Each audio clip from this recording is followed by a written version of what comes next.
Hey, everyone. How's the day so far? Great event, right? Awesome. It's so wonderful to be here at HarvardXR. Harvard is where I witnessed in 2017 a really fantastic demo, what you're seeing here on the screen, by Julian Radu. And the thing is that I worked with Julian when he was still working at PBS in 2010. We created together an AR game. But listen to this. You had to print a paper with a dinosaur egg on it and then show this paper to your webcam in order to trigger it. But then you had to kind of rub the egg with your fingers, and then dinosaur hatched. That was pretty cool. But 7 years later, he created this demo. So I guess we're seeing some nice progress in this industry. This demo was really groundbreaking because it was one of the first examples where you show the power of AR as a way to visualize invisible forces, especially for physics.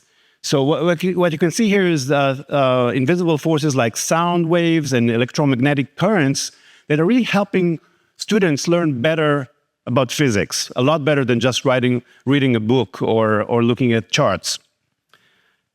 So I think that sent a really strong message to the overall XR community and XR builders out there. And I also have an important message for you today. Since 2008, when I co-founded Augmento and later AWE, on a mission to advance AR and VR, and really try to bring it to everyone, I had been championing this idea that XR will shape the future. Well, today, I have a very different message for you. XR is not the future. It's the present. Yeah, that's right. And I can tell you that, in almost 2 decades in XR, I've never dared to say this. But this year, when I look at the state of XR, the incredible energy and progress, I feel confident and I can finally say it. And if you've heard it before, Alvin, say it with me. XR is going mainstream. And, some of you may say, wait, what? I mean, a lot of us have been in XR for so many years and you're still struggling to grow our businesses. Is that what you call mainstream? Well, it doesn't mean that we're all rich now, but it means that we've turned a page. We're in a new stage. But before anything else, let me take a moment to say thank you to all these people in XR that have been working on it for so many years with so much perseverance and passion. Because, thanks to you, the industry has advanced to where it is today. So for those of you who've been in it for many years, give yourself a big round of applause. You deserve it. You're very special. Because yes, XR is hard.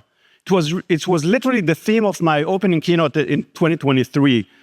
And it's been hard for 50 years, since its very beginning in 1968, when Ivan Sutherland showed the first working demo of a head-mounted display.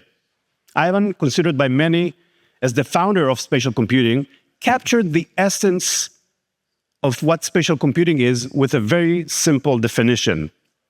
The image of an object changes in the same way the real object changes with similar motions of the head. In other words, computing imitating real life. And that's a concept I would bet my career on. And I think some of you have done that too. Why? Because humans are biologically spatial. That's how we interact with the world. And so should computing. However, in 1968, there was a fork in the road. That same year, the mother of all demos was presented with the first mouse, keyboard, and 2D screen. And history decided that 2D computing should be the mainstream. And since then, a few super smart and tenacious men and women did not wait for history to fix itself. They did not wait for even Moore's law to catch up. They worked their butts off to advance XR technology, and they were way ahead of their time. So in 2024, we decided it's finally time to recognize them, and we created the XR Hall of Fame. We inducted the first 101 pioneers from the first 50 years. These pioneers laid the foundation for the XR industry. And we have here some Hall of Famers. Alvin Graylin, Shelley Peterson, Tom Emmerich are all here. Give them a big round of applause. But in fact, almost everyone in this room is a pioneer and stands to be inducted into the Hall of Fame in the coming years. So please keep doing what you're doing. And I urge you all to explore this list of 101 pioneers, soon to be added 10 more pioneers for this new year. On this webpage, they believed spatial computing is more natural than flat computing. They believed that an inflection point would happen where more smart glasses are sold than smartphones or computers. That one day, XR will replace oxygen. I'm just checking that you're actually listening. That was a joke. And I believe it too. In fact, in 2013, I put this simple but kind of controversial slide at the time. How about you all? Do you guys believe that such an inflection point is inevitable? If so, make some noise. We have a few, okay, not too bad. But does anyone dare to say when this will happen? Well, in that same presentation, I was foolish enough to try and make a prediction. And that was a complete screw-up. 1 billion shipments by 2023. Oops. But I learned my lesson. You know, when it comes to predicting when XR glasses will go mainstream, sometimes it's better to just shut up. But then 2024 arrived, and I had a good feeling. I think many people in the industry had a good feeling. That is, with one exception. Bob Stone, XR pioneer from the UK since 1987 and a Hall of Famer, protested with his trademark rolling eyes emoji. Every bloody year is a breakthrough year for XR. And you know, he's kind of right. Take a look at this VR World magazine from 30 years ago, which is claiming exactly the same thing. Yes. VR goes mainstream and it has great tools, some cool new lightweight headsets, arcade systems, everything was there. And we all know what happened. But 2024 was really different. It was truly a breakthrough year for XR. Maybe not in revenue. Again, we're not all rich yet, but the pace of innovation has reached a new level of intensity. The XR race exploded in full force. Can we have sound for the next video? Because I hear something, I hear somebody is calling me from the XR racetrack. Let's hear it.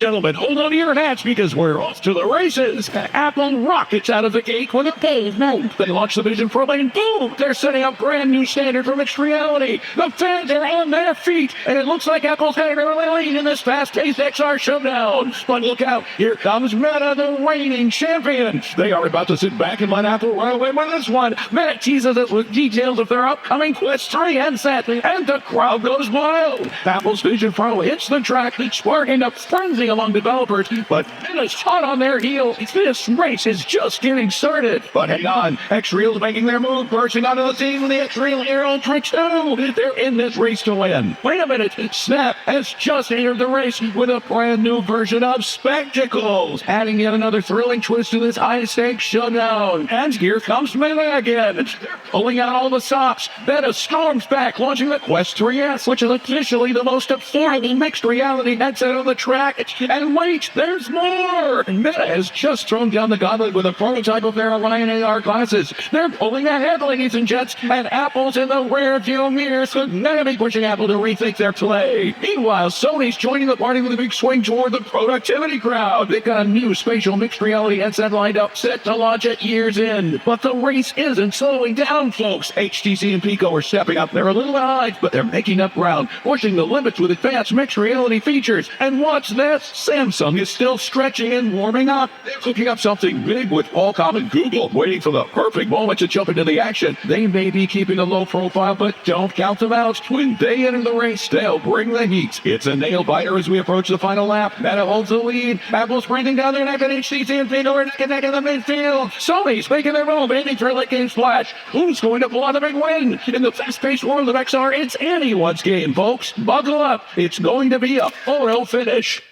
Woo! Can you feel the intensity now?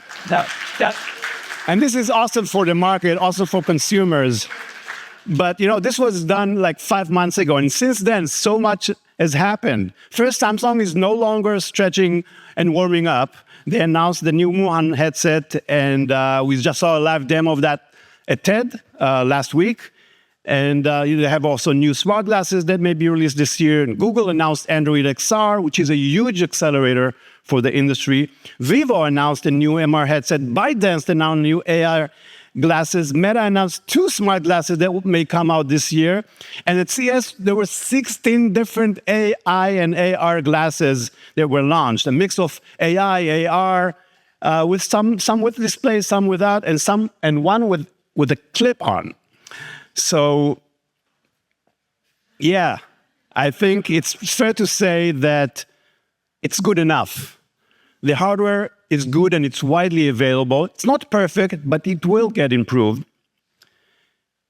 And it's great for a wide range of use cases that we all need today. XR content creation tools have also matured. And with AI, some of the hard work has been eliminated. XR is going mainstream. And when I say XR is going mainstream, again, I don't mean that everything is perfect or that we're rich. It means that we've turned a page. And this new stage is, by the way, it's not just a feeling, right? There's some undeniable proof. According to AWE's home analyst Artillery Intelligence, XR is on track to reach $29 billion this year. It's becoming a giant industry. And it's growing fast. IDC is even more bullish, claiming that from next year it will grow at 38.6% year over year. After AI, it's currently the fastest growing tech sector. And on the hardware front, we've seen some of these, but in the past 20 months, so many great new headsets have hit the market. They're smaller, better, improved mixed reality capabilities, and this is not slowing down. Again, it's not fully reflected in revenue. We're not feeling it in our pockets yet. But when you look at the install base, 33.5 million, that's already a significant install base you can play with. And perhaps the most important signal from the market leader is that in the last quarter of 2024, Meta sold the most XR headsets ever. And a hot new category is emerging, a new breed of cool-looking AI and AR glasses. There was the surprising hit this past year with a big jump in sales. Just take a look at this jump from 23 to 24, and it's even continuing this year. And I'm not making this up. This is a legit report. Big tech. Let's talk about big tech investments. It's always a reliable indicator for a product category that is going mainstream. And as we saw in the race animation, big tech is currently locked in a tight race to lead the market. And every player is pushing the other to be better, to refocus on their strengths. They're all investing billions. We heard just Meta is on track to invest $100 billion in reality labs. Well, with one exception, Microsoft, which is currently a bit MIA in this race. But when it comes to user adoption, mobile AR usage in the US has been growing steadily and is now at 35% of the population. It's used for games, social, navigations, cosmetics. And it gets really interesting when you look at Gen Z, where almost 92% say that they're into shopping in AR. And VR usage is not far behind at 25% of the US population, but it's growing fast, especially where it matters, with the next generation. 1 in 4 teenagers in the US is currently playing in VR, and a record 13 million new young users were added in 2024. Kids get it, and they will grow and they will play VR and use VR their entire lives. On the enterprise front, almost every single Fortune 1000 company has adopted XR. And most businesses are beyond the initial, what is it good for phase. They're seeing proven ROI and are looking to scale it across the enterprise. Just look at the enterprises who attend one of the recent XR events for enterprises that I've been to, Industrial Immersive. Yeah, XR in enterprise is a force to be reckoned with. And you can see it with the dollars, with the market share. Enterprise revenue is now over 70% of the entire XR market. So if you're a startup, you're thinking of building something, and you want a revenue for the short term, you would want to target the enterprise market. Public awareness and culture is another critical measure of mainstream adoption, right? I mean, we all remember this product that mainly because of a cultural backlash, crashed. And that means it's time for my segment, Debunking XR Myths.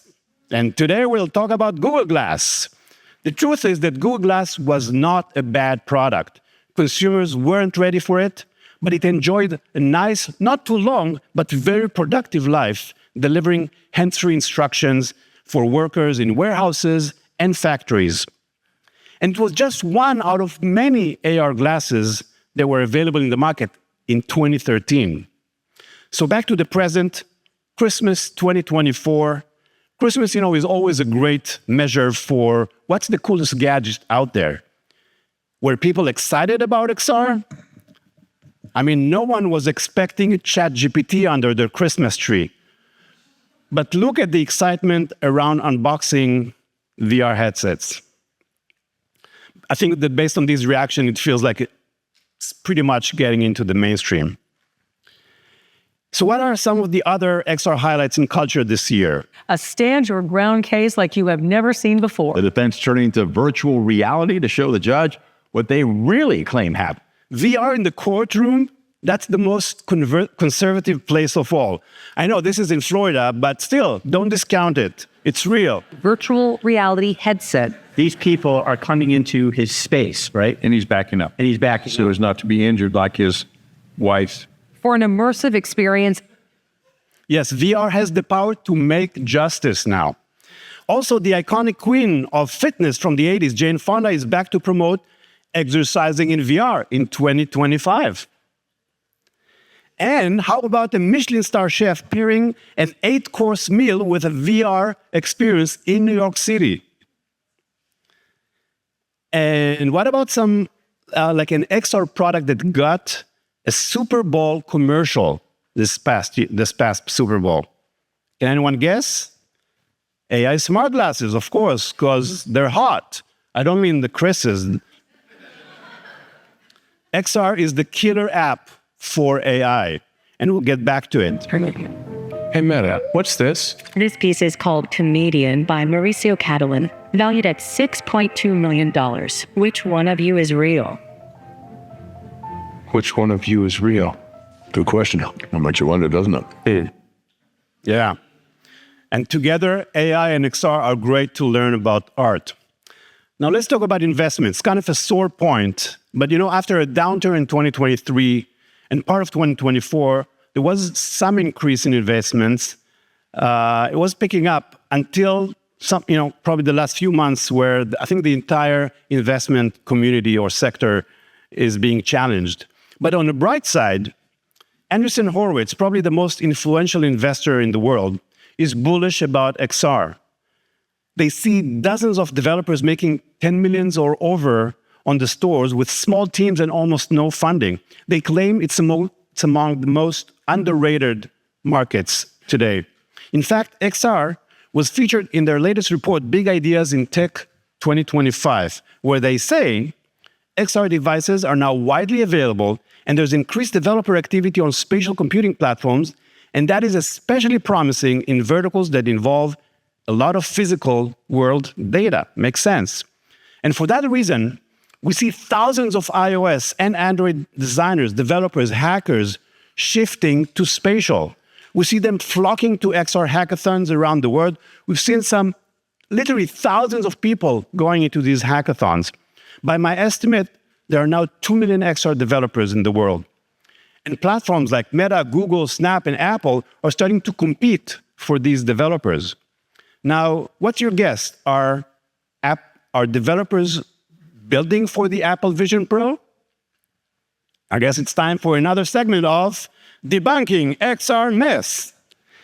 If you read the news, you would think Vision Pro is a failure. But these reporters failed to understand that the Vision Pro is clearly meant for developers, so they can start creating content for this new platform.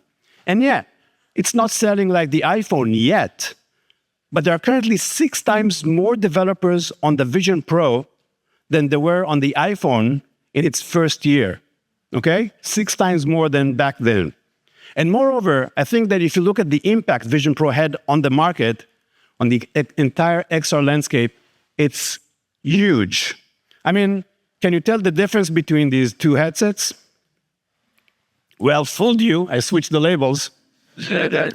I see you like this game. Let's do another one. Can you tell the difference between Apple Vision and Vivo Vision? Again, switch the labels. So all indicators are really pointing to the fact that XR is indeed going mainstream. But XR is really a spectrum of product categories. So which part of XR are truly going mainstream at this point? Let's map the different devices categories based on their progress. From prototype, early adoption, niche, emerging popularity, and all the way to mainstream. Mainstream, by the way, is usually defined when a product category reaches 25% or more of a specific target market. So mobile AR, I think we've seen that is now available to anyone with a smartphone, and it's deep into mainstream. VR headsets are now found under many Christmas trees. Reasonable price point, people give them as gifts, used by a quarter of the US population. Smart glasses with no displays, the camera plus AI, are emerging in popularity and are becoming a hit like we saw before. And then you have the high-fidelity mixed reality devices, such as the Vision Pro, Quest 3, and the upcoming Samsung device. They're moving fast to the right. Heads-up displays glasses like Google Glass, RealWear, Vuzix have a very strong yet niche position in enterprises. And the more bulky, full-featured AR glasses like HoloLens or Magic Leap are actually taking a step back and making room for the new full-featured AR glasses like Snap Spectacles and X-Real that are very promising and could move fast to the right. And finally, the full-featured AR glasses with a wide field of view that look just like regular glasses, like Meta Orion's prototype, give tremendous hope to this category. So we can see that some of the XR categories are already in the mainstream, while others are closing in quickly. Another big question around mainstream adoption is, how often do you use XR? And I want to ask you guys, how many of you use it once a week? Okay, how many use it once a day? See a few? Okay. Hopefully it's not more than, an hour or two, because actually it's not recommended at this point. But the thing is that our industry is obsessed with the elusive all-day face device. And until this obsession is met, everyone feels like all the devices are just meh, right? And I think it's a worthy goal for the far future, but we need to recalibrate our expectations for now. I suggest a much more practical obsession. Still awesome, though. Wear it for a purpose. Just like sunglasses, you put them on when you go out into the sun and want to look cool, or reading glasses when you read, or protective glasses when you do some work with your hands. In the same way, XR devices you wear for a purpose. Smart glasses when you need a live translation or look cool. VR headset to exercise or play, or a mixed reality headset when you want to learn a new skill. And this is a great phase to be in, and that's where we are right now. So XR is not the future, it's the present, and it's going mainstream. But to reach the mainstream, we need builders of all kinds, developers, designers, entrepreneurs, to produce eclectic content that's relevant for every person on the planet. Forget about the killer app. The platform itself is the killer app, an enabler for every other niche app. And that's why this year, for me, is the year of the XR Master Builder. What's an XR Master Builder? They're not necessarily experts in XR, but they're masters of a certain domain, of a use case, of a passion. And the most important trait is knowing your audience so well that the XR app then that they create feels like a natural extension of that world. Case in point, meet Simon Rico, a designer. He's a huge fan of Formula One. He had never built anything in XR. But when he saw the Vision Pro and its potential, he decided to put together a team and build a spatial experience for fans like himself. So he can enjoy Formula One races in real time like was never possible before. Now F1 fans are buying the 3500 headset from Apple for the sole purpose of using this app. That's what I mean by XR master builders.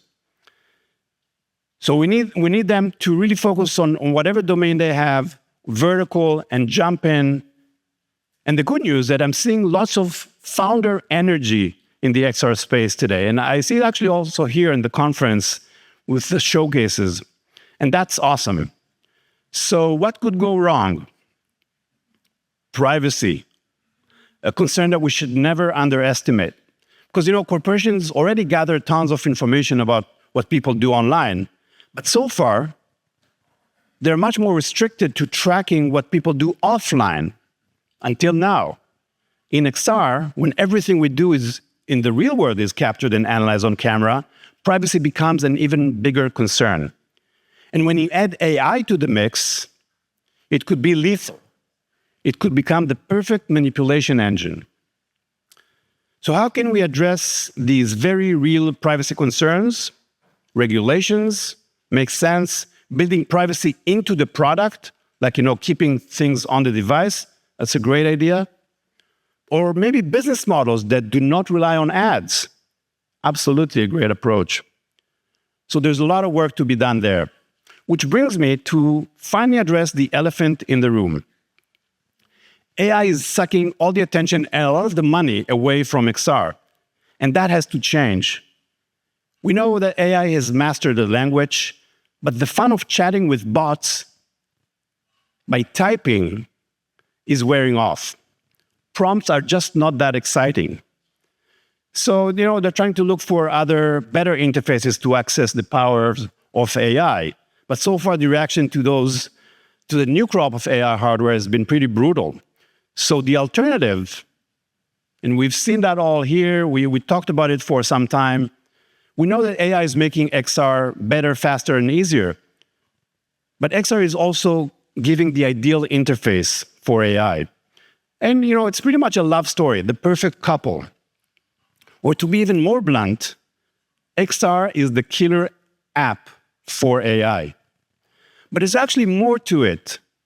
AI is currently running out of content on the internet to train its models. It needs access to real-world data. And for that, it needs XR. So XR is not only the killer app for AI, XR will save AI by giving it an interface into real-world data. It's the only way for AI to keep getting smarter. And it's the only way for us to keep humans in the loop. And this is really the core of the theme for our event today, right? The augmented self. But I would say instead of thinking about, AI agents, we need to think about spatial agents. Humans augmented with an intelligent spatial layer. And, investors need to understand it. Businesses need to understand it. There's no AI without XR. So I asked an AI image generator, what it would look like when XR goes mainstream? And this is what it generated. Kind of weird. I don't think AI is getting exactly how XR is going to impact the world yet. And if you want to see all of that, how XR goes mainstream in action, especially if you are an XR builder, I invite you all to the next AW event this June in California. There will be 5,000 attendees, hundreds of exhibitors and builders that will showcase their work. And you should too. And if you want to chat, happy to be contacted at this email, ori@awxr.com. Come to the event. You'll feel spatial, I promise. And that was the State of XR in 2025. Thanks very much. Have a great event.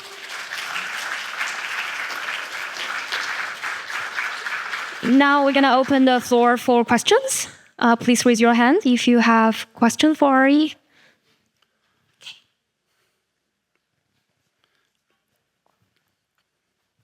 Hi, Ori. Thank you for the talk. I was just wondering, you mentioned both real-world data and privacy. I wonder how you see these two work together. That's a great point. You notice it, which is great. I think we'll have to come up with some ways to mitigate the privacy risk because it's inevitable. I mean, these devices and the services behind them will get access to everything that we do in our lives. Some of the simple things is, store all the information on your device. Apple is currently doing it. It's limited in some ways, but it gives one kind of an answer. And of course, I think our governments, there's a lot of ethical organizations that are working on advancing regulations that will help protect privacy. But again, for me, I think one of the biggest things is probably looking at new business models that would not cause us to sell our data, in real life, all around us to those organizations. And I heard in Europe that it's even a bigger concern because there's even less trust for some of the American corporations over there. So they're thinking of creating an intermediary service. So you could still get AI from the cloud. You could still, get the power of the cloud, but it will be a service that you trust that would stand between you using the device and the corporations behind the scenes. So that's some of the ways to mitigate it.